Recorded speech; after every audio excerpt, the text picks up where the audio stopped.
অর্থনীতির নানা সংকটে আসছে সতর্ক আর ব্যয় কমানোর বাজেট। আইএমএফের পরামর্শে ছোট হচ্ছে বাজেটের আকারও। অর্থমন্ত্রী আবুল হাসান মাহমুদ আলীর প্রথম বাজেটটি নেওয়া হচ্ছে সম্ভাব্য প্রায় ৮ লাখ কোটি টাকার, যা জাতীয় সংসদে পেশ হতে যাচ্ছে আগামী ৬ জুন। গোলাম কাদের রবুর রিপোর্ট। মাসে ৫-৭ হাজার টাকা আপনার বেশি লাগে আগের থেকে, অর্থাৎ সব মিলে আমরা ভালো নেই। সময়টা এবার একটু ভিন্ন। জিনিসপত্রের বাড়তি দাম, মূল্যস্ফীতির চাপে মানুষ। ভালো নেই ব্যাংক খাত, উচ্চ সুদ আর নগদ টাকার সংকট। ডলার সংকটে আছে রিজার্ভে টানাপোড়েনো। অন্যদিকে দেশি বিদেশি ঋণ পরিশোধের চাপ। এসব নানা বাস্তবতায় সরকার এবার একটু সাবধানী।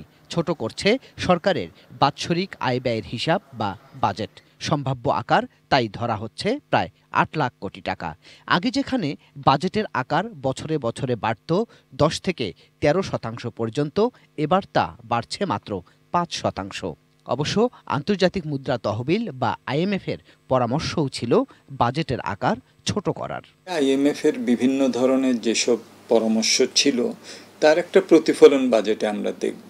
যদি ক্রয় ক্ষমতার নিরিখে দেখি তাহলে কিছুটা ছোটই হবে গতবারের তুলনায়।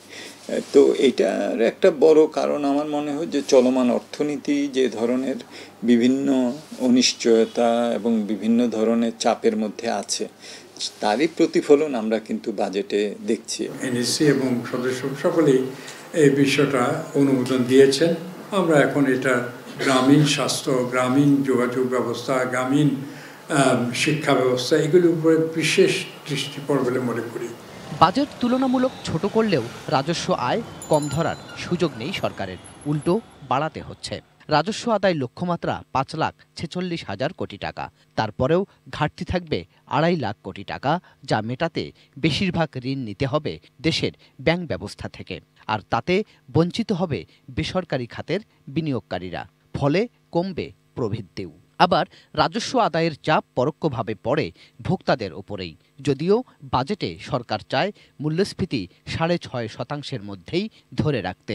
সাশ্রয়ী হওয়া এবং সরকারি বিভিন্ন যেসব পরিষেবা আছে তার দক্ষতা বৃদ্ধির দিকে চাপ দেওয়া। ডিজিটালাইজেশনের মাধ্যমে নতুন নতুন ক্ষেত্র যেগুলো আছে সেগুলোর মাধ্যমে এটাকে যদি আমরা বিস্তৃত করে যদি আমাদের সম্পদ আহরণ, এইটার একটা চাপ এবার থাকবে। এই টাকা দিয়েই কিভাবে আমরা আমাদের যে অর্থনৈতিক যে প্রবৃদ্ধি আমরা চাচ্ছি বা বিনিয়োগ আকর্ষণ করতে চাচ্ছি, কর্মসংস্থান করতে চাচ্ছি, সেগুলোকে আমাদের করতে হবে।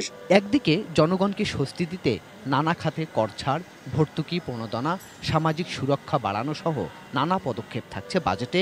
অন্যদিকে আইএমএফের পরামর্শে আবার রাজস্ব আয় বাড়ানোর তাগিদও। অর্থমন্ত্রী মাহমুদ আলী তার প্রথম বাজেটে এই দুয়ের সমন্বয় করবেন কিভাবে? গোলাম কাদের রবু, এটিএন নিউজ, ঢাকা।